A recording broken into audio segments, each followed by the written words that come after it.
শীতে তোমাদেরও কি একটু ঝাল ঝাল খাওয়ার ক্রেভিং হয়? তাহলে এই রেসিপিটা একদম সুইটেবল আমার মতো ঝাল খাওয়া পাবলিকদের জন্য। 400 গ্রাম বোনলেস চিকেন স্ট্রিপের মতো করে কেটে নিয়েছি। এবার 1 ঘন্টার জন্য ম্যারিনেট করব।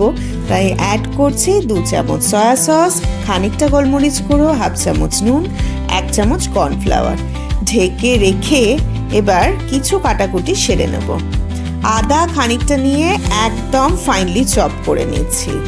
সাথে নিচ্ছি বেশ কয়েক কোয়া রসুন, সেটাও কিন্তু চপ করে একেবারে রেখে দিতে হবে।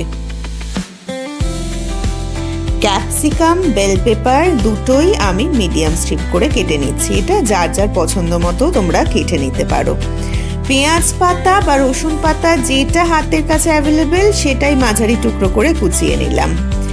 এবার বেশ কয়েকটা শুকনো লঙ্কা ছোট ছোট টুকরো করে কেটে দানা ফেলে ব্যবহার করব।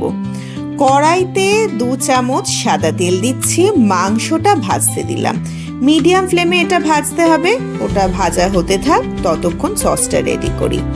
1 চামচ মধু, 2 চামচ oyster sauce, 1 teaspoon soya sauce, অল্প নুন, 2 চামচ সেসমি অয়েল, সামান্য একটুখানি কর্নফ্লাওয়ার আর অল্প জল দিয়ে ভালো করে মিশিয়ে নিয়ে কিন্তু সসটা প্রিপেয়ার করছি। এবার মাংসটা ভাজা হয়ে গেলে ওই তেলের মধ্যেই আমি কিন্তু আস্তে আস্তে এক এক করে অ্যাড করব শুকনো লঙ্কাগুলো, সসটা যেটা বানিয়ে রেখেছিলাম, আদা রসুনের কুচি, এগুলো সমস্তটাই দিয়ে বেশ কিছুক্ষণ কিন্তু হাই ফ্লেমে নাড়াচাড়া করতে হবে। এটা তো আমরা সবাই জানি মোটামুটি যে চাইনিজ রান্নায় কিন্তু একটু হাই ফ্লেমেই করতে হয়। তো আমি পরপর অ্যাড করব ক্যাপসিকাম, বেল পেপার সমস্ত কিছু, সাথে দেব বেশ কিছুটা রোস্টেড পিনাট। এটা কেউ চাইলে স্কিপও করতে পারো। এবার যে পেঁয়াজ পাতাটা আমি কেটে রেখেছি সেটা ওপর থেকে ছড়িয়ে ভালো করে পুরোটা মিশিয়ে নিয়ে গরম গরম টেস্ট করবার পালা। এমন স্টার্টার কিন্তু এক নিমেষেই মুখের স্বাদ বদলাতে পারে।